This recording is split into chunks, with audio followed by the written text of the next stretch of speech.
بسم الله الرحمن الرحيم الرحمن علم القرآن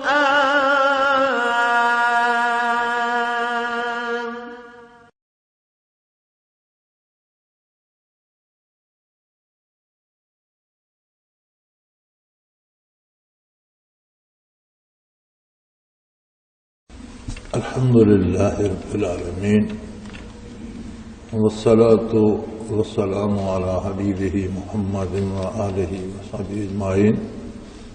أعوذ بالله من الشيطان الرجيم. بسم الله الرحمن الرحيم.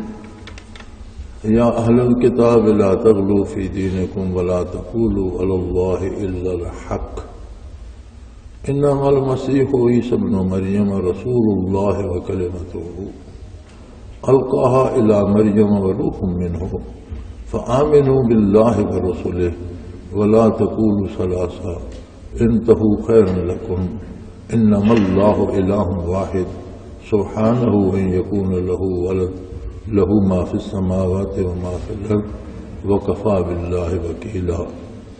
اللهم سبحانك لا علم لنا إلا ما علمتنا إنك أنت العليم الحكيم. مولایا صلی وسلم دائما ابدا علی حبیبک خیر الخلق کلہم. پچھلی آیہ کریمہ میں اللہ جل شانہ کی عظمت کے انکار اور کفر کی بات چل رہی تھی. تو کفر کی بھی بہت سی اقسام ہیں جن میں اشد ترین کفر جو ہے وہ اللہ جل شانہ کے ساتھ شرک ہے.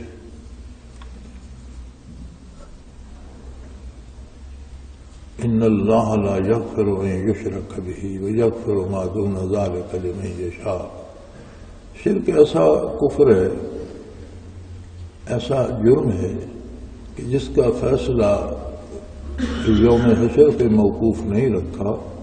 اللہ کریم نے دنیا میں اس کا اعلان فرما دیا ہے کہ اللہ کریم جس بندے کا خاتمہ شرک پہ ہو جائے اور زندگی میں شرک سے تائب نہ ہو اسے معاف نہیں فرمائیں گے، اس کی بخشش کا کوئی سبب نہیں. لا یغفر ان یشرک بہ، اللہ کے ساتھ کسی کو شریک کیا جائے اس کی ذات میں یا اس کی صفات.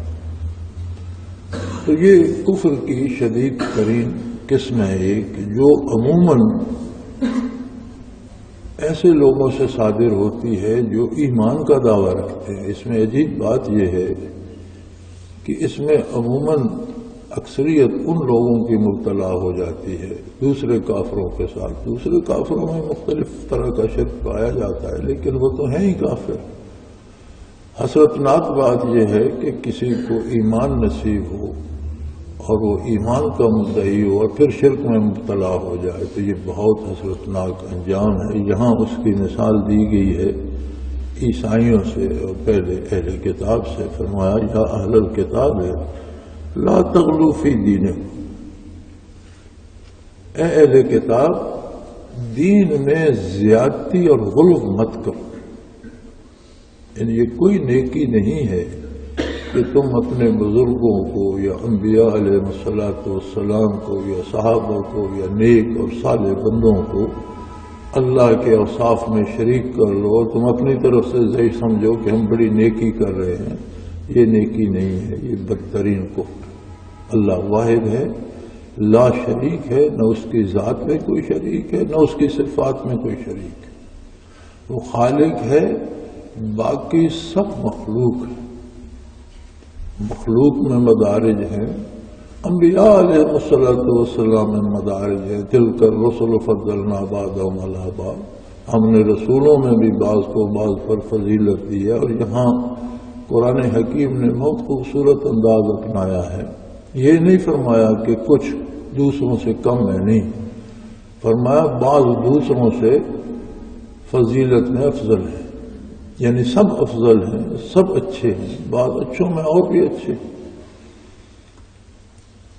تو یہ تو ایک صورت ہے کہ اہل اللہ میں بھی یہی صورت اختیار کی جائے، اللہ کے کسی نیک بندے پہ تنقید اور تنقیص نہ کی جائے، ان کا احترام کیا جائے اور ان سے دین حاصل کیا جائے، ان سے نیکی سیکھی جائے، بلکہ اہل اللہ تو کہا ہی انہیں جاتا ہے جن کے پاس کیفیات قلبی ہوں۔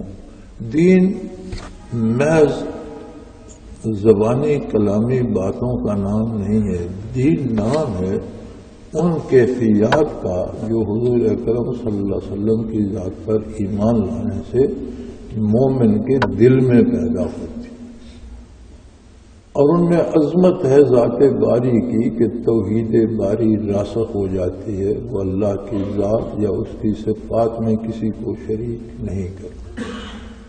انسانی کم فہمی یہ ہے کہ وہ سمجھتے ہیں کہ ہم اپنے بزرگوں میں اگر اللہ کی صفات کو مان لیں تو یہ ان کے لیے بڑی عظمت کی بات ہے، اور پہلی امتیں اس طرح گمراہ ہوئیں۔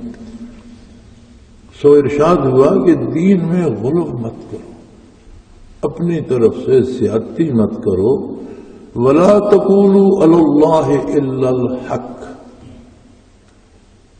دین اللہ کریم کا نازل کردہ ایک آئین و دستور ہے۔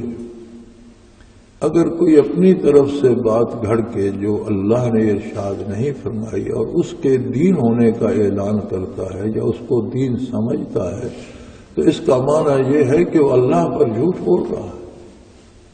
اللہ کریم نے تو وہ بات نہیں فرمائی، اور میں یا آپ یا کوئی دوسرا اپنی طرف سے ایک بات بنا کر یہ اعلان کرے کہ اس پر عمل کرنا ثواب ہے، یہ نیکی ہے، یہ دین ہے، تو فرمایا یہ تو اتنی بڑی جرت ہے کہ تم اللہ کریم پر جھوٹ بول رہے ہو، جس بات کو اللہ نے کرنے کا حکم نہیں دیا تم نے کہاں سے نیکی بتا کر۔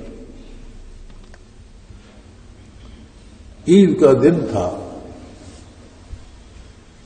اور صحابہ کا عید ذری تھا،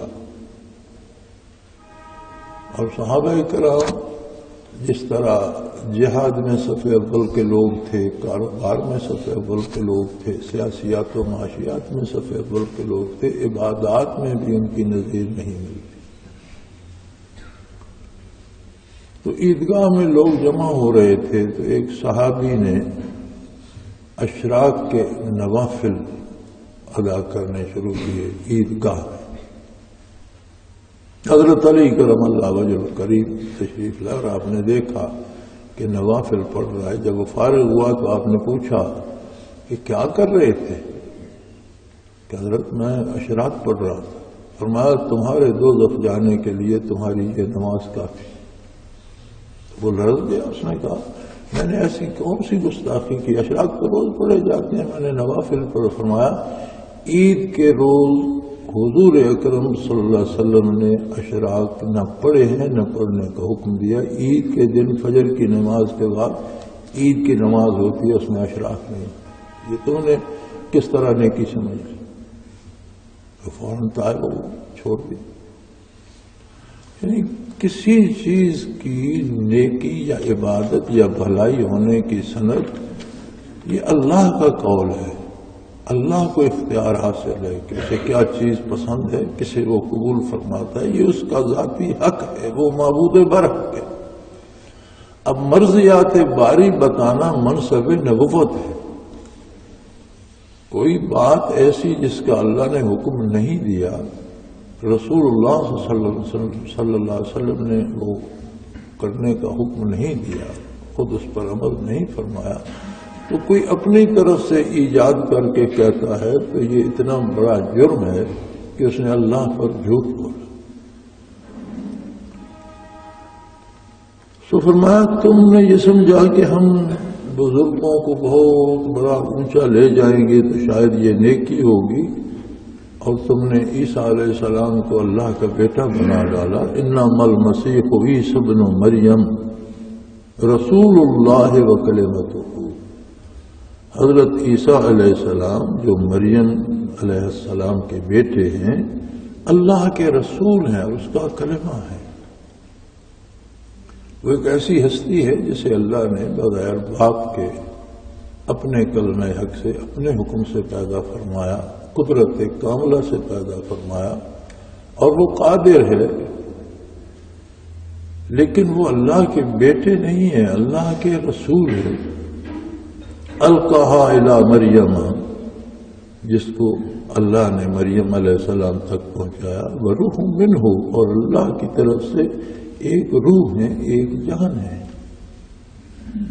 جسے اس نے قدرت کاملہ سے بغیر والد کے پیدا فرمایا، کلمہ القا فرمایا مریم علیہ السلام کی طرف، اور وہ اللہ کے عظیم الشان رسول ہیں۔ ان کی عظمت بڑی ہے، لیکن وہ اللہ کا حصہ نہیں ہے، اللہ کی اولاد نہیں ہے، کیونکہ اولاد والد کے وجود کا حصہ ہوتی ہے۔ انسان کا بیٹا انسان ہوتا ہے، حیوان کا بیٹا حیوان ہوتا ہے۔ اگر اللہ کی اولاد ہوگی تو اس میں بھی الوہیت کے اوصاف ہوں گے۔ اللہ کا بیٹا بھی اللہ ہوگا، چھوٹا ہو، بڑا ہو، کمزور ہو، طاقتور ہو، اوصاف تو اس میں الوہیت کے ہوں گے، اور وہ واحد لا شریک ہے، وہ ان چیزوں سے بالا تر ہے، کوئی اس جیسا ہو نہیں سکتا، نہ کوئی ہے۔ اور یہ کوئی نیکی نہیں ہے کہ آپ بزرگان دین کو اللہ کی ذات یا اس کی صفات میں شریک کر لیں۔ تو آمنوا باللہ ورسولہ، دین اپنی طرف سے باتیں گھڑنے کا نام نہیں ہے، دین نام ہے اللہ جل شانہ کی بات ماننے کا، اور اللہ کی بات پہنچتی ہے اس کے رسولوں کی وساطت سے، انبیاء علیہ السلام کی وساطت سے، لہذا انبیاء اور رسل کی بات پر جم جانا اور اسے قبول کرنا جیسا کہ انہوں نے فرمایا ہے، اور اس کی غلط تعویلات نہ گھڑنا، اپنی طرف سے ایجاد بندہ نہ کرنا۔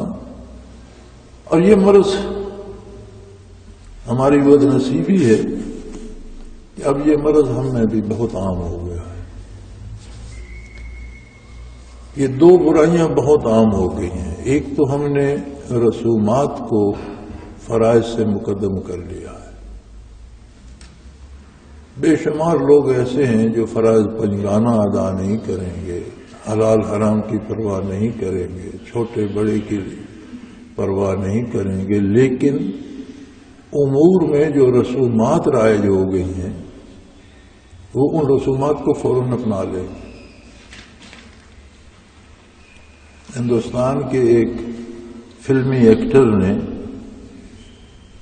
اپنے سر کے بال چھوٹے چھوٹے کرا کے درمیان میں اس نے ایک لائن سی لگوا لی، وہ بال درمیان سے بالکل صاف کرا دی اور پیچھے سے لے کر آگے تک ٹیڑھی میڑھی ایک لکیر ہے۔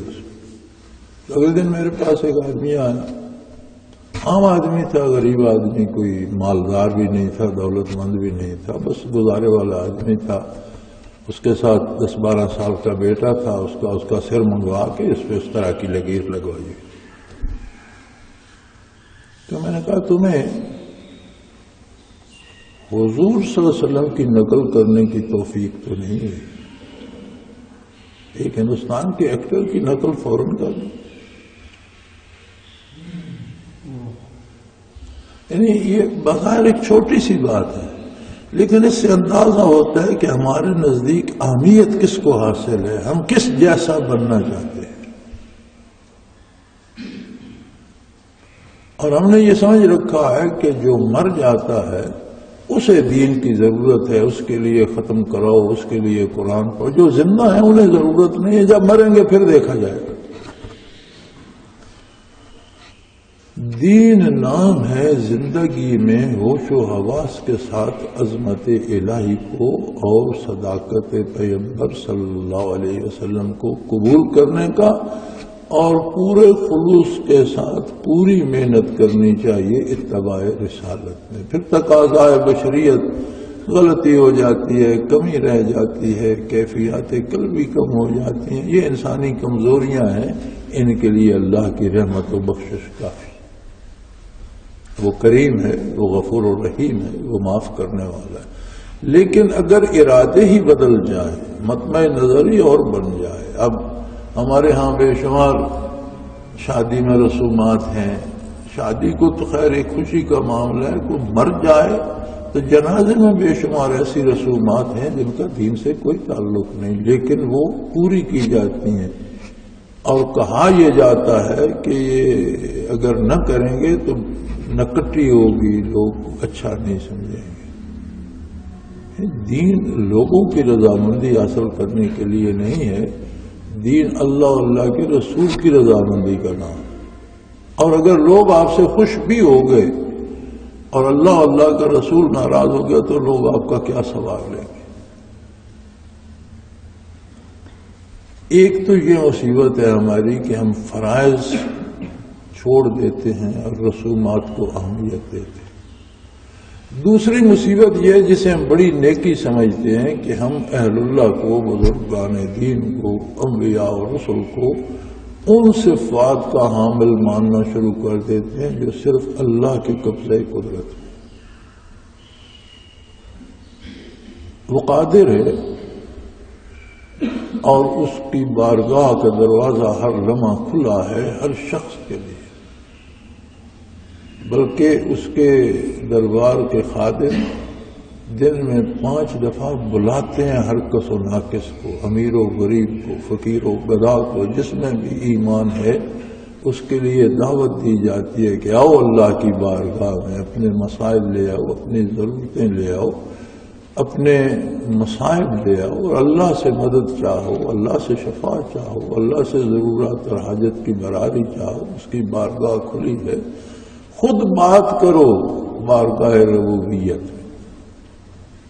نبی کریم صلی اللہ علیہ وسلم نے فرمایا کہ نمازی کے آگے سے نہ گزرو، کیونکہ فَإِنَّهُ يُنَاجِي رَبَّهُ، وہ اپنے پروردگار سے سرگوشیاں کر رہا ہے، تم اسے پریشان نہ کرو، اس کے آگے مت آؤ، کہ وہ اس وقت رب العالمین سے اپنا دکھ سکھ بیان کر رہا ہے، اپنی گزارشات پیش کر رہا ہے۔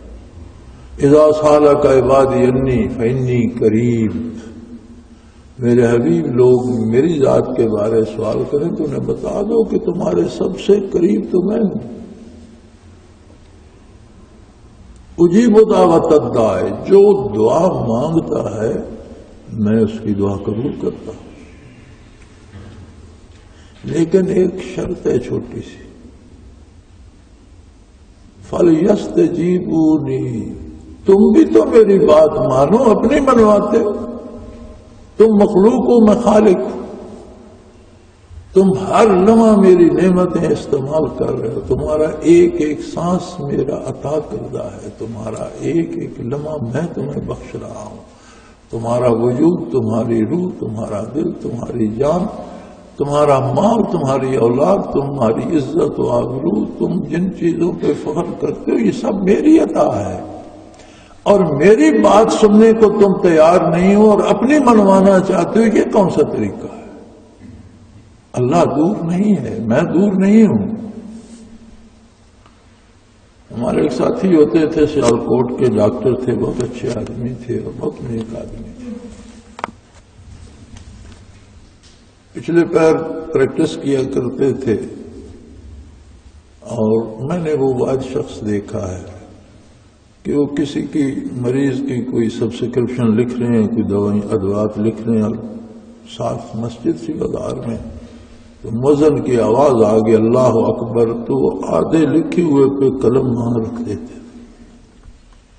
لوگ کہتے تھے کہ ڈاکٹر صاحب 15 منٹ ہیں جماعت کھڑی ہونے میں، آپ یہ پرچی تو پوری کر دے۔ وہ کہتے تھے میری جرت نہیں ہے کہ اللہ کا قاصد کہے کہ او اللہ کی بارگاہ میں، اور میں کہوں یار میں یہ لکھ کے آتا ہوں، یہ میری جرت نہیں۔ وہ رکھ کے چلے جاتے تھے کہ نماز سے فارغ ہو کر آ کر لکھو۔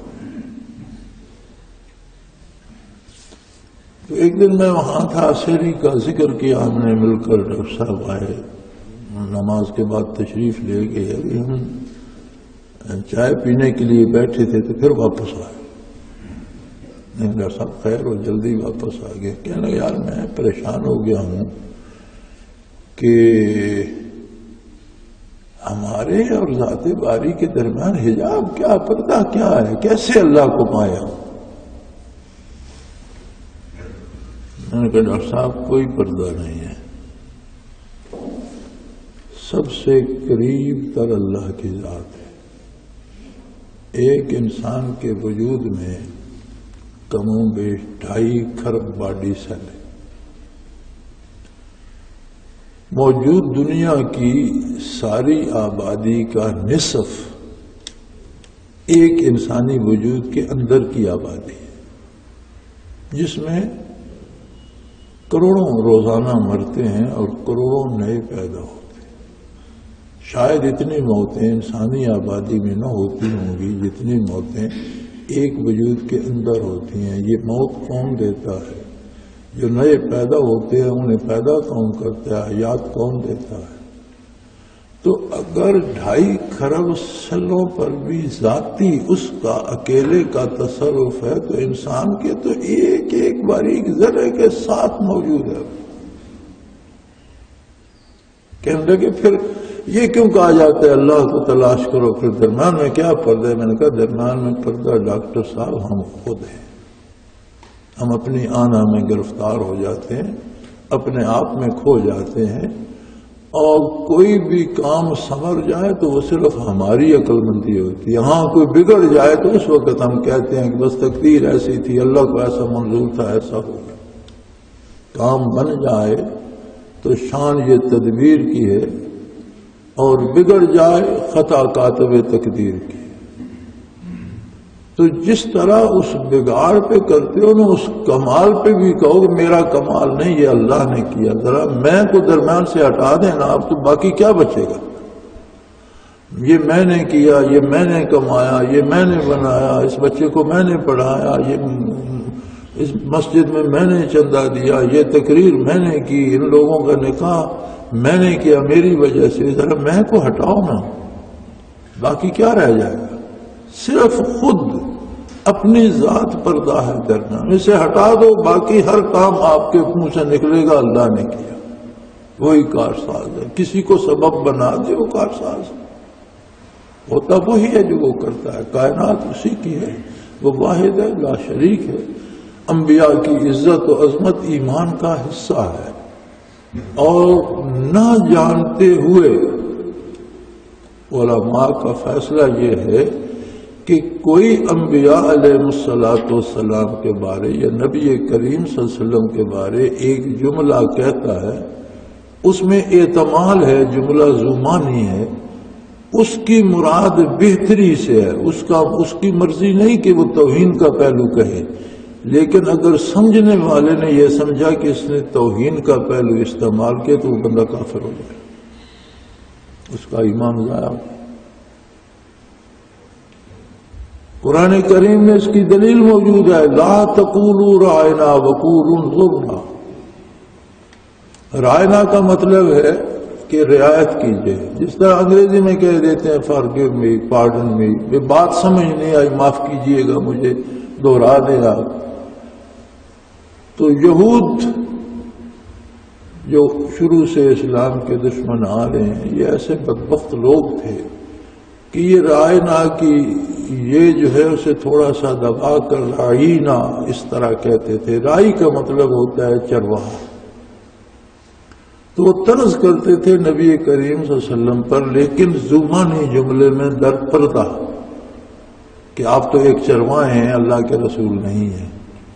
اللہ کریم نے رائنا کا لفظ فرمایا، یہ اپنی لغت سے مٹا دو، لا تقولوا رائنا، بارگاہ نبوت میں کبھی رائنا مت کہو۔ حالانکہ مسلمان اور صحابہ جو کہتے تھے وہ تو صحیح لفظ کہتے تھے، مراد بھی صحیح ہوتی تھی، فرمایا ہرگز نہیں، یہ زمانی ہے اور اس سے تھوڑا سا بگاڑا جائے تو توہین کا پہلو نکلتا ہے، یہ لفظ ہی چھوڑ دو۔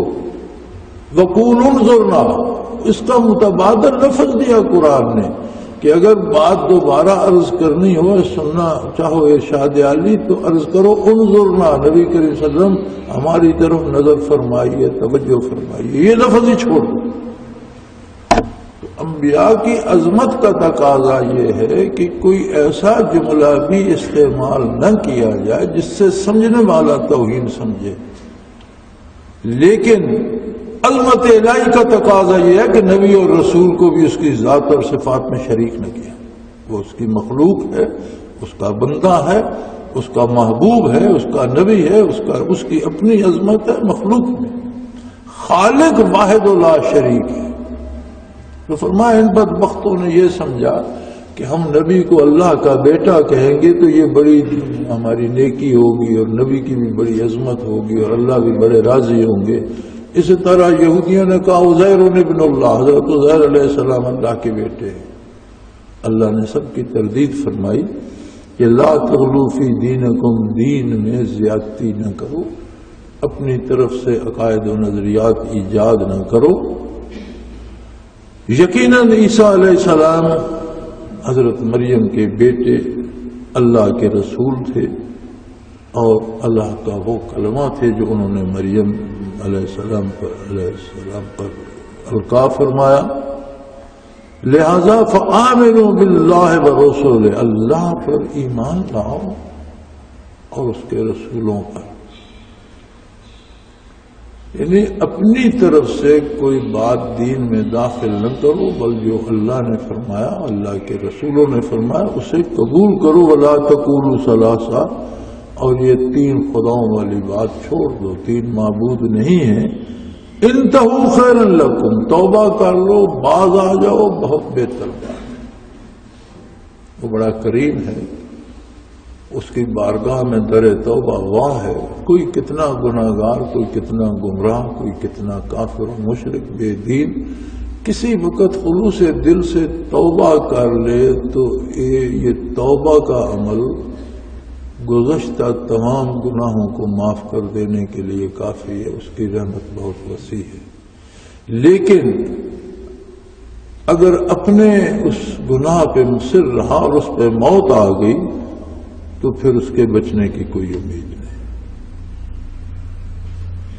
انما اللہ الہ واحد،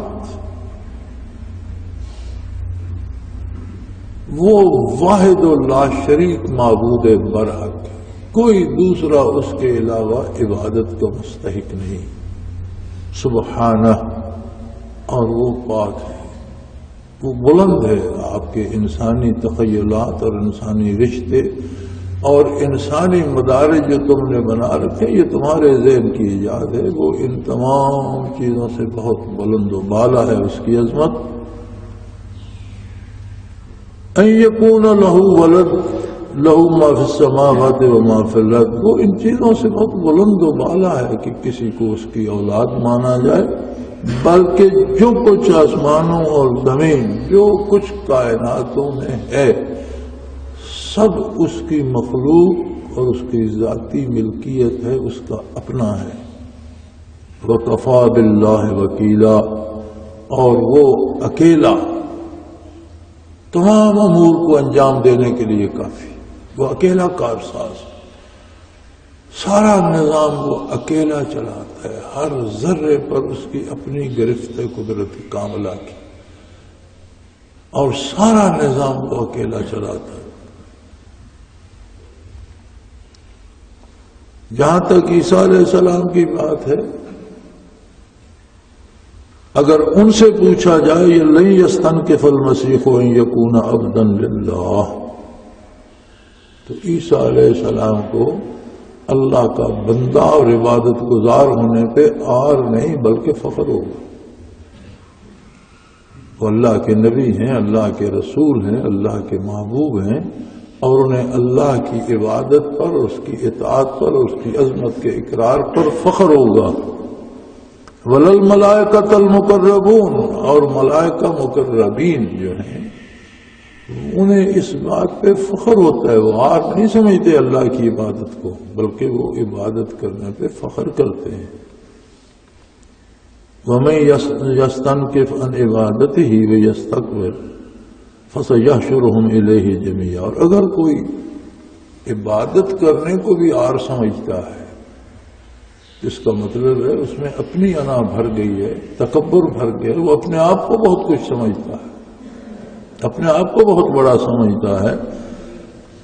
تو ان سب لوگوں کو ہم ایک جگہ جمع فرمائیں گے اور پھر پتہ چل جائے گا کہ اللہ کی عبادت اور اطاعت اور انبیاء کے اتباع کا انعام کیا ہے، اور اپنی ذاتی رائے پہ عمل کرنا اور اپنے آپ کو بہت بڑا سمجھنا اور اللہ کے ساتھ کبھی شرک کرنا، کبھی کفر کرنا، نافرمانی، اس کا انجام کیا ہے؟ فرمایا یہ سب کے سامنے آ جائے گا، سب کو ایک جگہ جمع کیا جائے گا، اور اس میدان میں فَأَمَّا الَّذِينَ آمَنُوا وَعَمِلُوا الصَّالِحَاتِ فَيُوَفِّيهِمْ أُجُورَهُمْ وَيَزِيدُهُمْ مِنْ فَضْلِهِ۔ آدم علیہ نبی نام علیہ صلاۃ والسلام سے لے کر ان آخری افراد پر جن پر قیامت قائم ہوگی، ساری انسانیت کو ہم ایک میدان میں جمع کریں گے، اور لوگوں کے صرف دو طبقے ہوں گے، اطاعت شعار یا نافرمان، مومن یا کافر۔ اور آج بھی دنیا میں دو ہی قومیں ہیں، مومن یا کافر۔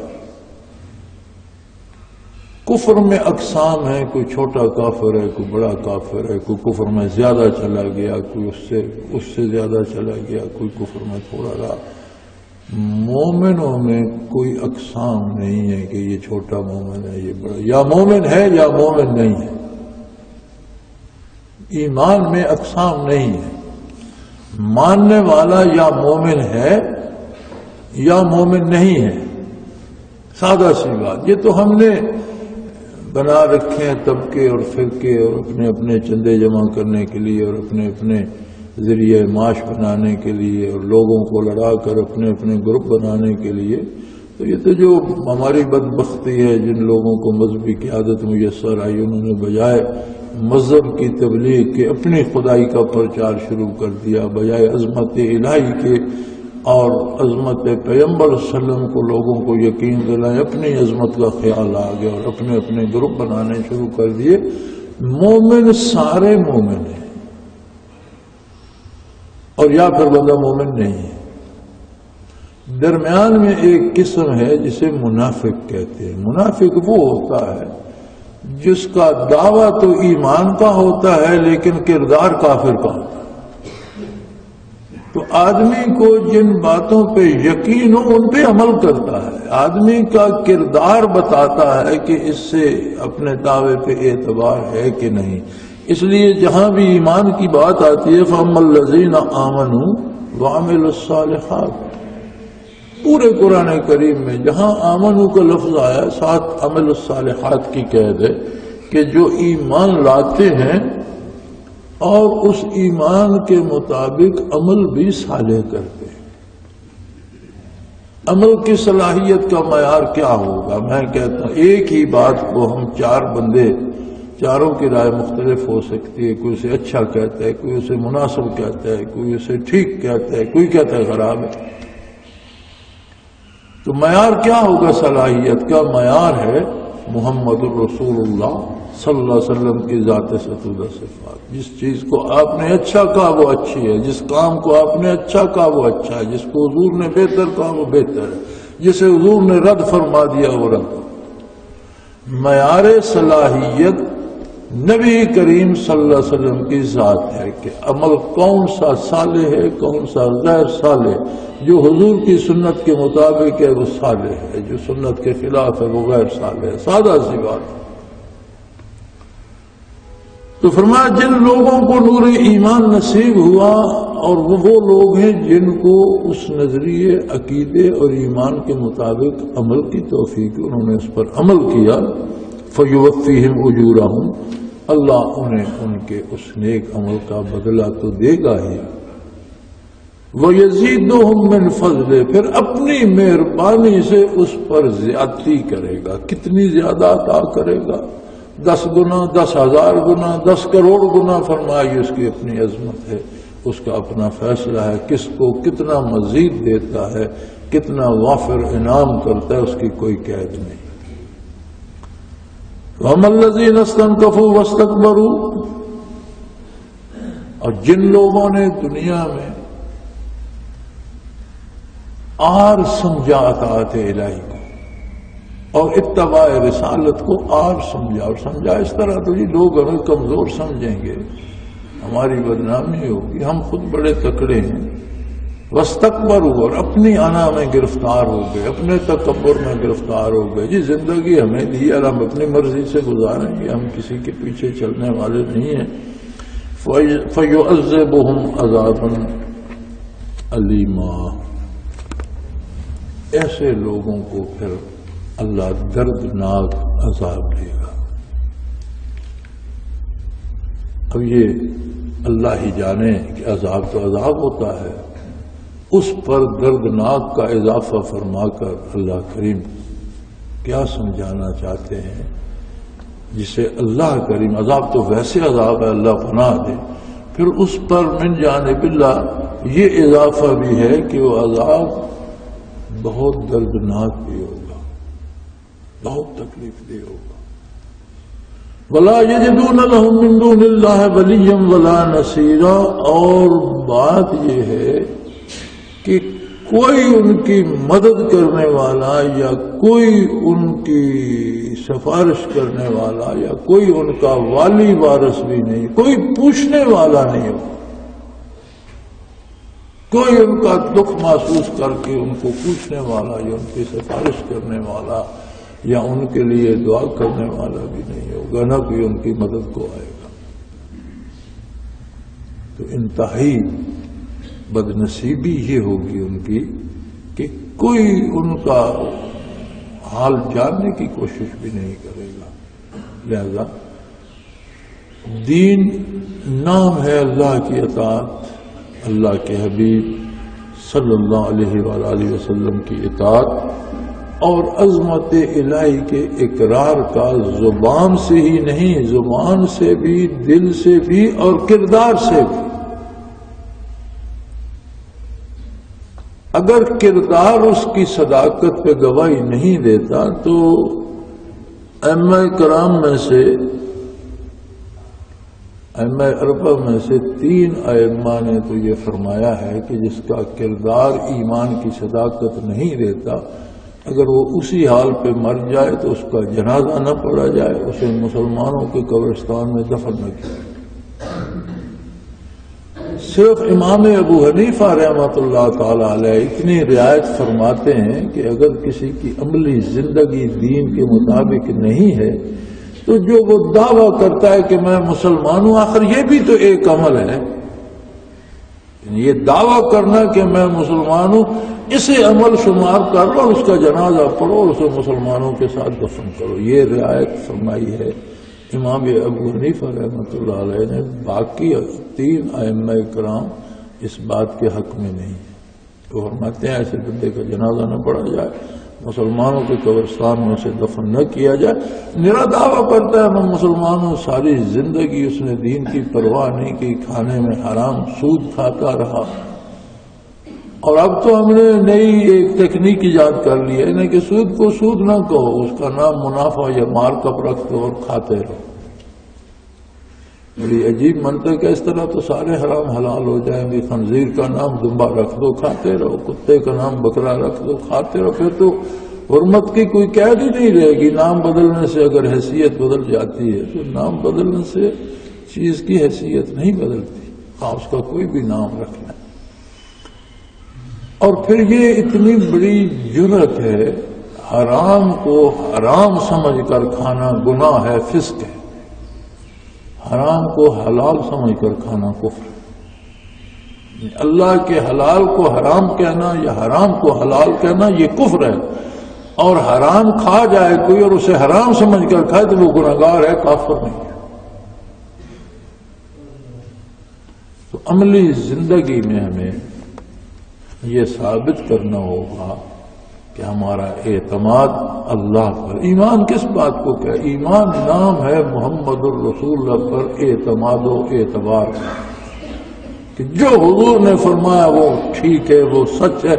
میری سمجھ میں آتا ہے نہیں آتا، لوگ کیا کہتے ہیں یہ لوگوں کی رائے ہے، لیکن میں نے اطاعت کا اقرار کر لیا. میرے لیے ان کا حکم برحق ہے، جو انہوں نے فرما دیا میں وہی کروں.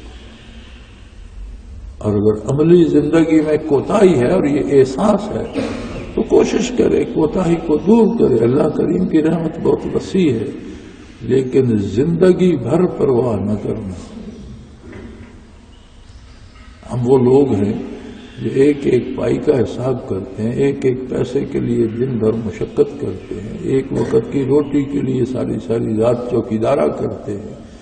تو کیا دین کی حفاظت کے لیے ہمارے پاس وقت نہیں ہے؟ ہمیں کوئی احساس نہیں ہے کہ دینی امور، احکام شریعت، فرائض و واجبات، سنن کی حفاظت کے لیے بھی ہمیں کچھ کرنا ہوگا؟ میرے بھائی، یہ دنیا کی زندگی بالکل وقتی اور لمحاتی ہے۔ ہمارے پاس اس بات کی گارنٹی نہیں ہے کہ ہم جو جملہ کہہ رہے ہیں مکمل بھی کر پائیں گے یا موت آ جائے گی۔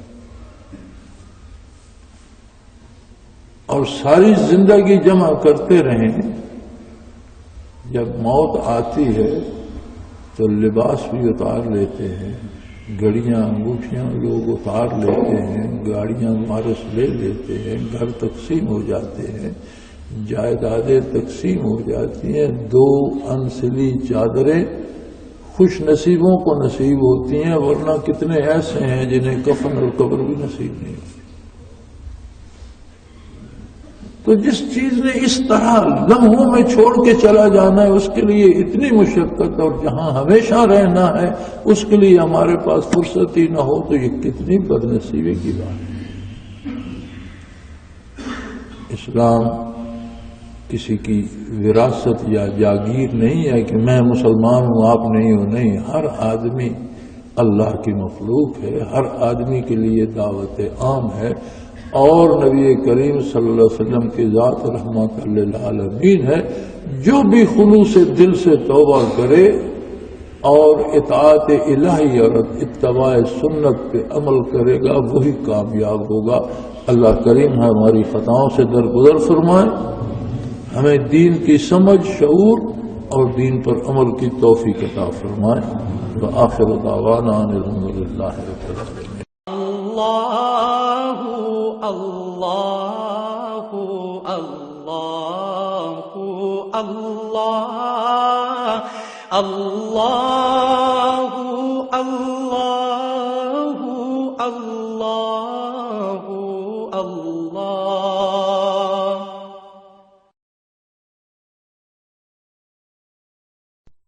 حضرت امیر محمد اکرم آوان مد ذلہ العالی دارالعرفان منارہ ضلع چکوال میں سالہ سال سے قرآن و حدیث کے اوپر خطابات کر رہے ہیں اور سلسلہ نقشبندیہ اویسیہ کے مطابق لوگوں کو ذکر الہی کی تربیت دے رہے ہیں۔ وہ قرآن پاک کی تفسیر ترتیب وار بیان کر رہے ہیں۔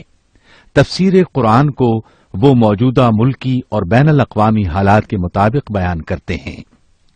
موٹر وے سے کلر کہار کے انٹرچینج سے نکلتے ہوئے، کلر کہار کی جھیل سے ہوتے ہوئے، میانی، بوچھال اور نور پور سے گزرتے ہوئے دارالعرفان منارہ پہنچ سکتے ہیں۔ حضرت امیر محمد اکرم آوان نے بچیوں اور بچوں کی دینی اور دنیاوی تعلیم کے لیے سقارہ اکیڈمی کے نام سے ایک درسگاہ بھی قائم کی ہے، جس کا افتتاح ملک پاکستان کے صدر جنرل محمد ضیاء الحق نے اپنے دست مبارک سے کیا تھا۔ وہ تمام احباب جو اسلام کی طلب رکھتے ہیں ان سے گزارش ہے کہ دارالعرفان منارہ ضلع چکوال میں امیر محمد اکرم آوان صاحب کے خطابات سے مستفید ہوں۔ وہ ہر جمعے کو نماز سے پہلے بیان فرماتے ہیں۔ ہر ماہ کی پہلی اتوار کو ماہانہ اجتماع ہوتا ہے جس میں آپ خصوصی خطاب فرماتے ہیں اور پاکستان کے چاروں صوبوں سے احباب اس اجتماع میں شرکت کرتے ہیں۔ اس کے علاوہ یہاں سال میں 2 مرکزی اجتماعات بھی ہوتے ہیں، ایک رمضان المبارک میں اعتکاف کا اجتماع اور دوسرا جولائی اور اگست میں 40 دن کا اجتماع ہوتا ہے جس میں روحانی تربیت کی جاتی ہے۔ اپنا خون سیماب دے کر اتنا ہم کر جائیں گے، نام آقا کا چمن میں پھر رقم کر جائیں گے۔